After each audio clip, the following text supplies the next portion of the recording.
Ja man, boss babe, eh?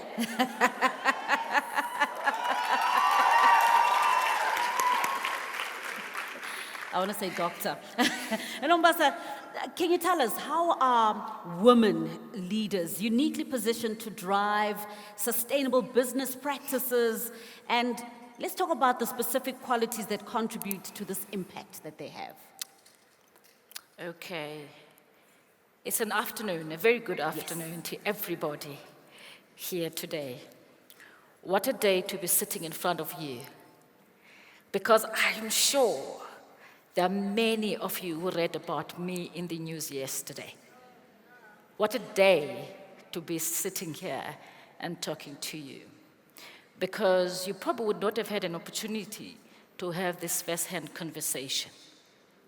The quality, one, is to be able to show up, whether good or bad days. You've got to show up.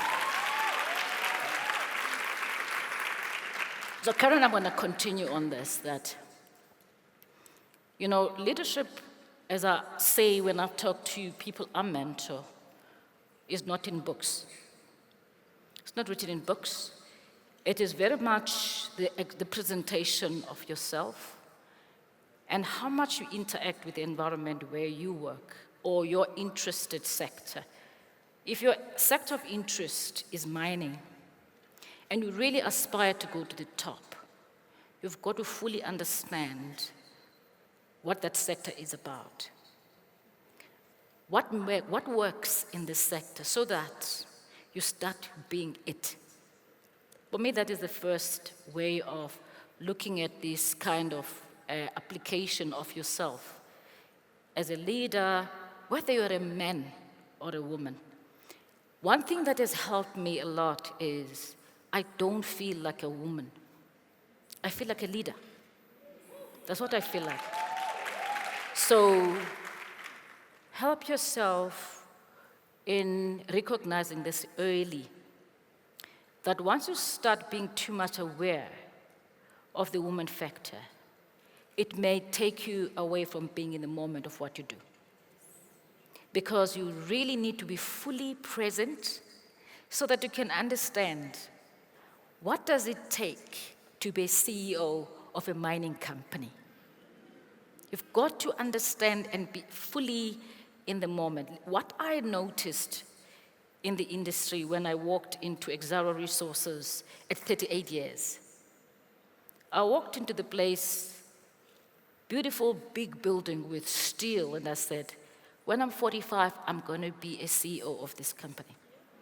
I knew nothing about the industry, right?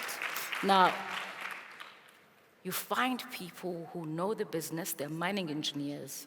Now, where it matters the most is to understand. I hear what was said earlier that when you're in the room, there's a woman in the room, sponsor them. But my worry is when there's no woman in the room who sponsors you.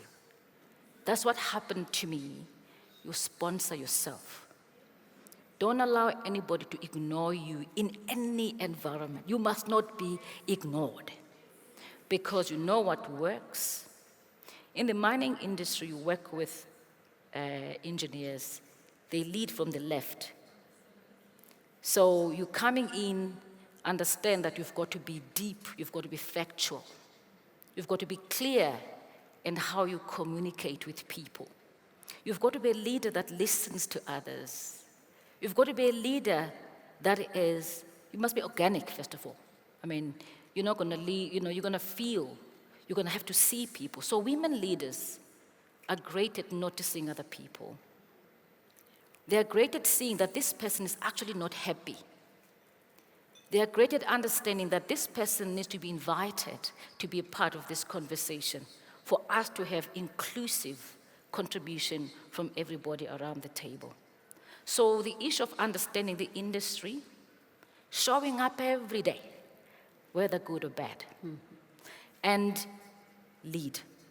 You ought to demonstrate that you are a woman that is ready to lead today. And if you're already leading, you've got to show up. But you need to know your stuff. You need to know what the JSE is about. You need to know what that is about and understand it. If you don't, get the best people who can help you with it. You've got to understand the ESG, what it is about, and make sure that you've got the resources around you to support you so that you are the greatest leader that you want to be. But my advice is this. Whether you lead a spaza shop, you lead a mining company, show up every day as a woman who's ready to lead. Yes.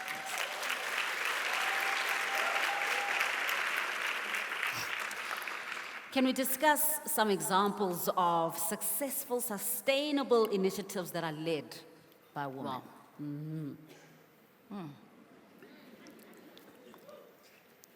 You see, this is the challenge I have. Sometimes I just don't notice. I just see a great leader. I think for me, this is really where the challenge is.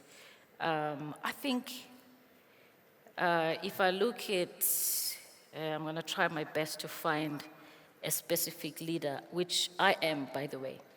I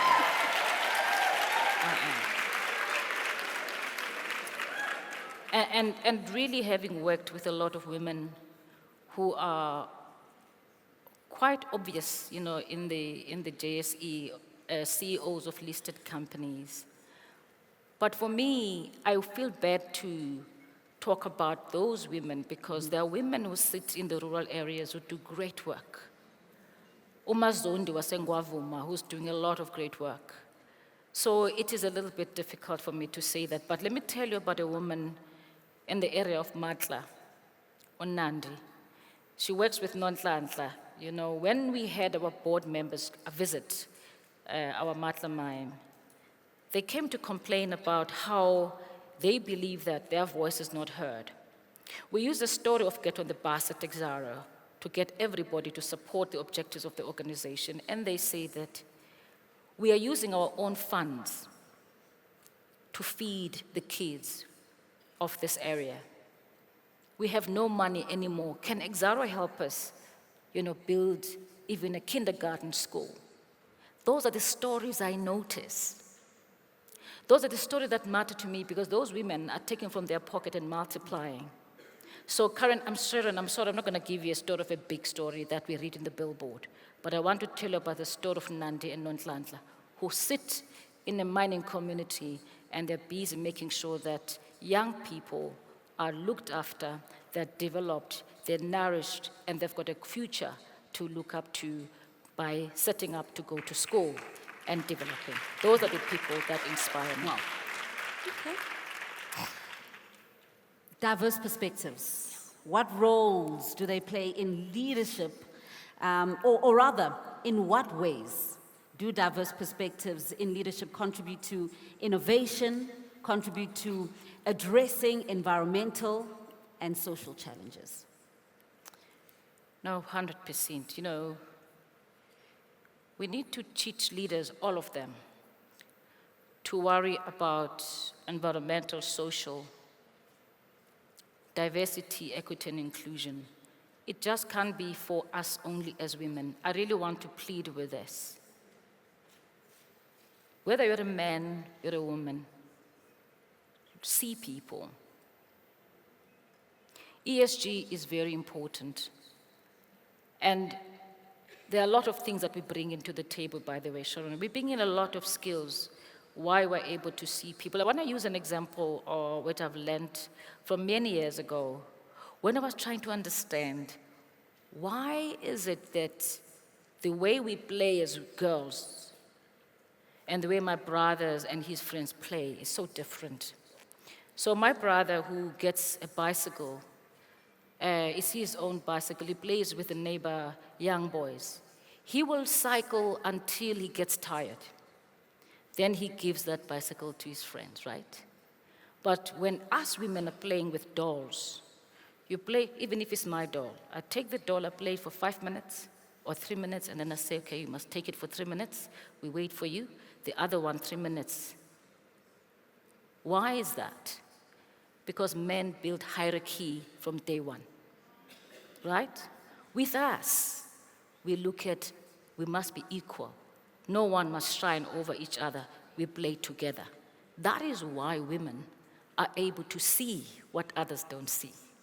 That is why women would say that community requires help. There are kids who are playing there without shoes for soccer. So for me, those are the critical ingredients that women has of seeing what others cannot see, of making sure that they want to multiply themselves beyond their call of duty. I think for me, those are the key ingredients that we find, in the strength of women. Even though I'm saying, let's teach everybody to be able to see others that others are not able to see, and make sure that they're part of inclusion, there's part of diversity. And in our case in Exxaro, just to drop one little thing is, we pay attention to women through very specific training programs. We have a special program we started with UCT in 2022, where we would select women who are the high flyers, they've got potential, that can then be trained so that when they come back, they can integrate meaningfully in the sustainability of the business. Women in Mining is a program that we support at Exxaro. Every mine at Exxaro has got a Women in Mining a grouping. They do wonderful things. They're given wonderful or big budgets so that they're able to stretch, so that we can ever multiply their impact in the business. I can give you a lot of these. These things we read in the internet, or the internet of Exxaro.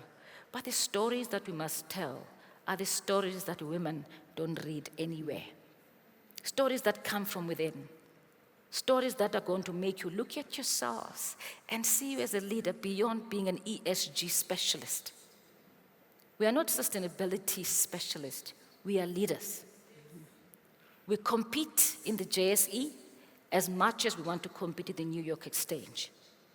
But let's understand what it means to run a successful mining business by doing exactly what makes men successful. No difference, should be the same.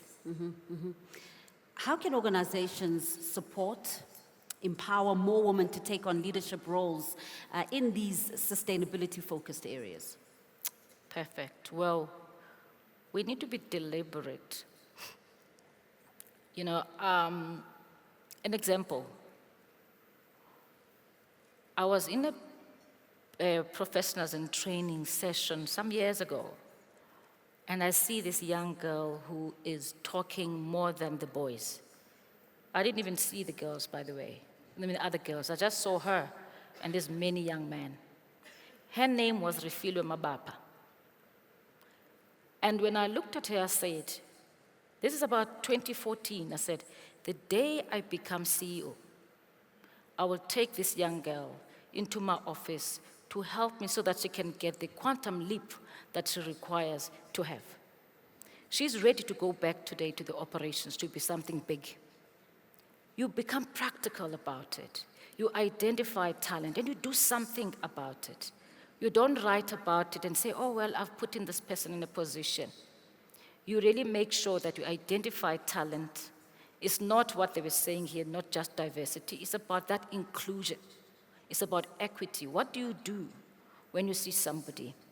Because what you want is to make sure that we create young women who are not going to wait for a sponsor, but who can sponsor themselves from within, so that they are not ignored by anybody. Let's empower women. That's what we do at Exxaro. Make sure that you are given opportunity to come to the table. But we want to make sure that you are independent so that you can make yourself, so that nobody makes yourself. We don't want to give you books. We want it to be organic. We want you to live from within so that we can see what your achievements are. So we are one organization that strives to have 50% of senior women management at that level. But we want to make sure that those women are playing a meaningful role in the running of that business. And it's not just by counting numbers, it's about them seeing the real thing. The other thing that you do, guys, that kept me in Exxaro when I walked in had been very structured succession planning, which is implemented. You've got to. If everything fails in the organization as far as your talent management, make sure that when somebody comes into the organization, they truthfully and really feel that they care for, and you have a career path for them, and then make sure that when you keep them in the organization, it is a meaningful, purposeful engagement, so that one day, even a young girl from Chachongo called Nombasa Tsengwa, when she's told that you could be CEO, you hang around and you do become a CEO because you keep to your word as an organization. Dr. Nombasa Tsengwa, ladies and gentlemen, thank you so Thank you so much. much.